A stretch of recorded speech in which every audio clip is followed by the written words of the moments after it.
जब मैं बाथरूम से बाहर आई तो मेरा भाई मुझे घूर रहा था। जब मैं कमरे में गई तो उसने पीछे से आकर दरवाजा बंद कर दिया और बोला, आज घर पर कोई नहीं है, आज मैं आपको दिखाना चाहता हूं। दोस्तों, आज की कहानी बहुत दिलचस्प होने वाली है, इसलिए अंत तक देखिए और अगर आप चैनल पर नए हैं तो इसे लाइक और सब्सक्राइब जरूर करें। तो चलिए शुरू करते हैं आज की दिलचस्प कहानी। मेरा नाम सविता है और मेरी उम्र 22 साल है। मेरे परिवार में कुल 4 लोग हैं। हम दोनों भाई बहन हैं और मेरे माता पिता खिलौने बेचते हैं। उस दिन हमारे घर से लगभग 3 किलोमीटर दूर एक मेला लगा था, जहां मम्मी पापा खिलौने बचाने के लिए सुबह सुबह निकल जाते हैं। अब घर पर हम दोनों भाई बहन ही बचे थे। माँ पापा के जाने के बाद सुबह घर का सारा काम मैंने ही किया। उस दिन मेरा भाई राहुल भी मेला जा रहा था माँ पापा के साथ, पर पता नहीं क्यों उसने मना कर दिया और बोला, पापा मैं बाद में आऊंगी, आप दोनों जाओ। मेरा भाई 24 साल का है और वह बहुत सुंदर दिखता है। उसकी हाइट 5.93 फीट से ज्यादा है। मैंने भाई से पूछा, भैया तुम मेले में क्यों नहीं गए? ओके।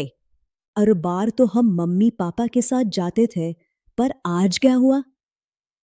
भाई ने कहा, क्या बात है, ना ही मेरी बहन का जाने का मन है, इसीलिए मैं आज बाद में जाऊंगा। मैंने कहा ठीक है भाई। उसके बाद मैं कपड़े धोने चला गया। उस समय मेरा भाई कमरे में था, लेकिन मेरा भाई भी वहां आ गया। आज पता नहीं मेरा भाई मेरे पीछे क्यों आ रहा था।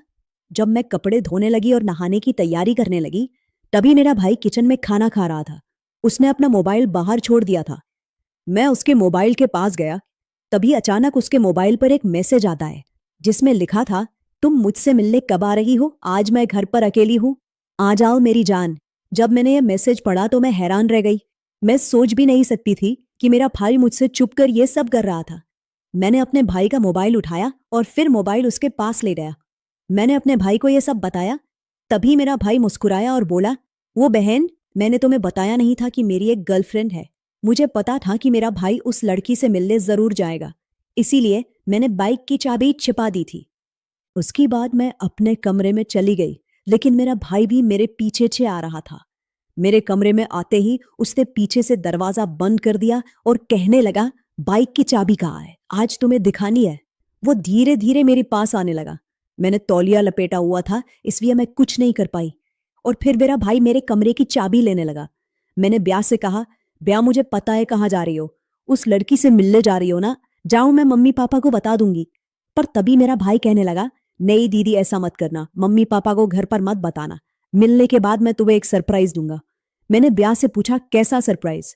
ब्याह कहने लगी, ऐसा सरप्राइज जो तुम्हें जिंदगी में पहली बार मिलेगा। बार बार ब्याह से पूछता, पर वो कहने लगी कि तुम्हें सरप्राइज मिलेगा तभी पता चलेगा। मैंने कहा ठीक है, लेकिन अगर नहीं दोगे तो बता दूंगा। ब्याह ने भी हाँ कर दी। मैंने अपना काम कर दिया। उसके बाद मैं अपने काम में लग गया और मेरा भाई बाइक की चाबी लेकर उस लड़की से मिलने चला गया। शाम के 6:30 हो गए थे, लेकिन ब्याह कहीं दिखाई नहीं दे रही थी। मेरे मम्मी पापा भी आ गए थे। हम सब बस ब्याह का इंतजार कर रहे थे। पापा ने मुझसे पूछा कि ब्याह कहाँ गई है, लेकिन मैंने उसे कुछ नहीं बताया। मैंने उसे बताया कि मैं मेले जा रहा हूं, लेकिन मुझे अभी भी नहीं पता कि वह कहाँ है। अगर मैंने पापा को सच बता दिया होता तो शायद भाई मुझे सरप्राइज ना देता। इसलिए मैंने मम्मी पापा को कुछ नहीं बताया। उसके बाद हमने खाना खाया और सो गए, लेकिन मेरी माँ ने ब्याह का इंतजार करते हुए खाना भी नहीं खाया। मैंने कहा, माँ चिंता मत करो, ब्याह को कुछ नहीं होगा, वह जल्द ही आ जाएगा, तुम खाओ। लेकिन मेरी माँ ने नहीं खाया और फिर मेरी माँ भूखी ही सो गई। जब रात के करीब 10 बजे रहे थे, हम दरवाजा बंद करके सो गए। उस समय मेरे मम्मी पापा दोनों गहरी नींद में सो रहे थे, सिर्फ मैं ही जाग रहा था। तभी अचानक दरवाजे पर दस्तक हुई। पहले तो मैं डर गया कि इतनी रात को कौन आ गया होगा, लेकिन तभी मुझे ब्याह की याद आई कि शायद वह ब्याह ही थी। इसलिए मैं धीरे से दरवाजा खोलने गया। दरवाजा खोला तो ब्याह मेरे सामने थी। ब्याह ऐसे लग रहा था मानो बहुत थका हुआ हो और बहुत मेहनत की हो। मैंने ब्याह से पूछा, तुम इतनी थकी हुई क्यों लग रही हो? इतनी थकी हुई क्यों लग रही हो? पर तभी मेरी ब्याह कहने लगी, नहीं दीदी मैं ठीक हूं, चलो अब चलते हैं। कहते हुए ब्याह अंदर आती है और सीधे सो जाओ। मैंने कहा, ब्याह खाना खा लो, पर उसने कहा, नहीं मैंने खा लिया है। मैंने ब्याह से कहा, तो फिर मेरा गिफ्ट कब दे रही हो? उसने कहा, अभी मम्मी पापा हैं, अभी तो नहीं दे सकती, पर कल जरूर दूंगी, क्योंकि कल मम्मी पापा नहीं होंगे। मैंने कहा ठीक है, ब्याह कल जरूर मिलना चाहिए। इसके बाद रात काफी हो गई थी, इसलिए हम दोनों सो गए। सुबह हुई तो मम्मी पापा ब्याह को डांट रहे थे और पूछ रहे थे तुम कहाँ थी, हमें तुम्हारी बहुत चिंता हो रही थी। लेकिन तभी ब्याह मम्मी पापा से झूठ बोल देता है कि वो अपने दोस्त के साथ मेले में था। मेरे मम्मी पापा भी बहुत मासूम थे, इसलिए उनकी बात मान लेते थे। जैसे पहले दिन मम्मी पापा मेले में खिलौने बेचने जाते थे और हम दोनों घर पर अकेले रहते हैं। उसके बाद मैंने फिर से खाना बनाया और घर के काम निपटाकर मैं आराम करने लगी। तभी मुझे ब्याह का तोहफा याद आया। ब्याह ने कहा था मैं अकेले में दूंगी। मैं सोच रहा था ब्याह मुझे अकेले में क्या देना चाहती है, वो तो मम्मी पापा के सामने भी दे सकता था। मैं ब्याह के पास गया और बोला, ब्याह मुझे एक तोहफा चाहिए, आज घर पर कोई नहीं है। तभी ब्याह मुझसे कहने लगी, तो तुम्हें कोई तोहफा चाहिए, चलो दे देते हैं। तुम्हारा तोहफा कहकर हम अपने कमरे में चले गए। मैं भी उनके साथ गया और वो एक डिब्बा लेकर आई। वो बहुत बड़ा था।